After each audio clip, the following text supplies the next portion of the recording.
उधर से योग माया रूपी कन्या को ले आए। सुबह होते ही गोकुल में खबर फैल गई, नंद के घर आनंद भयो, जय कन्हैया लाल की। बालक कृष्ण का बचपन गोकुल की गलियों में बीता। माखन चोरी। कान्हा को माखन इतना प्रिय था कि वे अपनी मित्र मंडली ग्वाल बालों के साथ मिलकर गोपियों के घर मटकियां फोड़ते और माखन चुराते। जब गोपियां यशोदा मैया से शिकायत करने आती तो कान्हा अपनी भोली सूरत बनाकर कहते, मैया मोरी, मैं नहीं माखन खायो। ब्रह्मांड दर्शन। एक बार मिट्टी खाने की शिकायत पर जब यशोदा मैया ने कान्हा का मुंह खुलवाया तो उन्हें नन्हे से मुख में संपूर्ण ब्रह्मांड, सूर्य, तारे और पर्वत दिखाई दिए। मैया समझ गईं कि ये कोई साधारण बालक नहीं है, पर ममता के वश में वे फिर सब भूल गईं।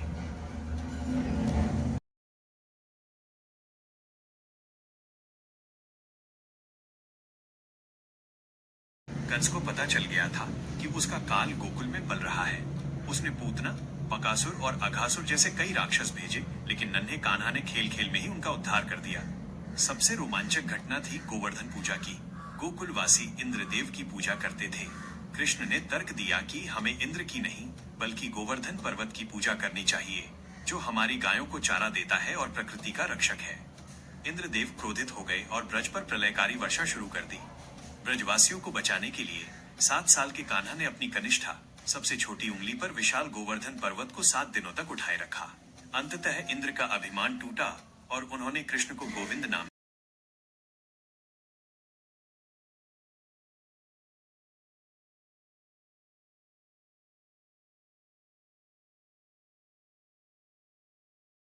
कृष्ण किशोर हो चुके थे। कंस ने उन्हें और बलराम को मारने की योजना बनाकर मथुरा में धनुष यज्ञ और मल्ल युद्ध के लिए आमंत्रित किया। वृंदावन छोड़ते समय गोपियों और राधा रानी का विलाप हृदय विदारक था, परंतु धर्म की स्थापना के लिए कृष्ण को जाना ही था। मथुरा पहुंचकर उन्होंने कुवलयापीड़ हाथी का वध किया और फिर मल्ल युद्ध के अखाड़े में प्रवेश किया। अंततः कृष्ण ने कंस के बालों को पकड़कर उसे सिंहासन से नीचे खींचा और उसका वध कर दिया। माता पिता को कारागार से मुक्त कराया और मथुरा को भयमुक्त किया।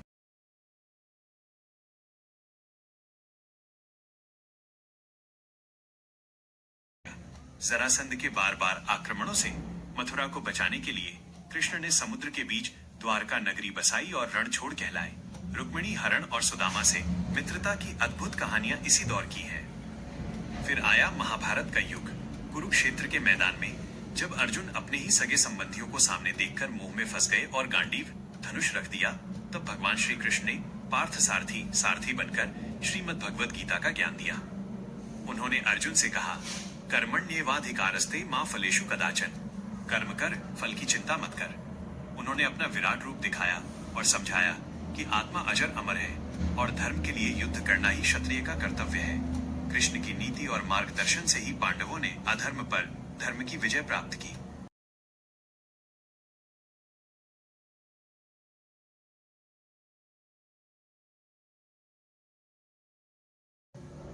महाभारत के बाद गांधारी के श्राप और यदुवंश के अंत के साथ श्री कृष्ण ने प्रभास क्षेत्र में एक बहेलिये के तीर लगने का बहाना बनाकर अपनी मानव लीला संवरण की और वापस अपने धाम वैकुंठ चले गए।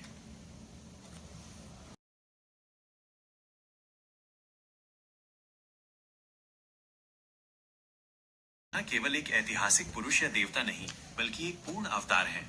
वे एक नटखट बालक, एक प्रेमी, एक सखा, एक रक्षक, एक राजा और अंत में पूरे विश्व के गुरु, जगत गुरु हैं। उनका जीवन हमें सिखाता है कि जीवन में चाहे कितनी भी कठिनाइयां, युद्ध क्यों न हो, चेहरे पर हमेशा मुस्कान होनी चाहिए और कर्म हमेशा धर्म के पक्ष में होना चाहिए।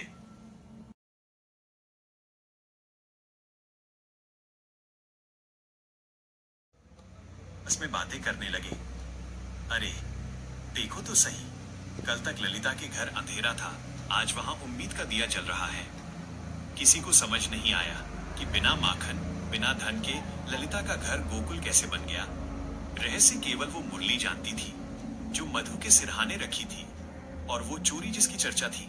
लोग पहरा देते रहे मटकियों पर, ताले लगाते रहे तिजोरियों पर कान्हा तो चितचोर है।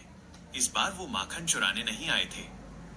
उन्होंने तो चुपके से ललिता की गरीबी चुरा ली थी, उसका दुख चुरा लिया था और बदले में छोड़ गए थे प्रेम और विश्वास।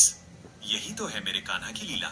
जो दिया उसका शोर नहीं मचाते और जो हर लिया दुख उसका किसी को पता नहीं चलने देते। वृंदावन की रज आज भी कहती है, जो बाहें फैलाकर पुकारता है, कान्हा उसी की बाहों में सिमट जाता है। राधे राधे।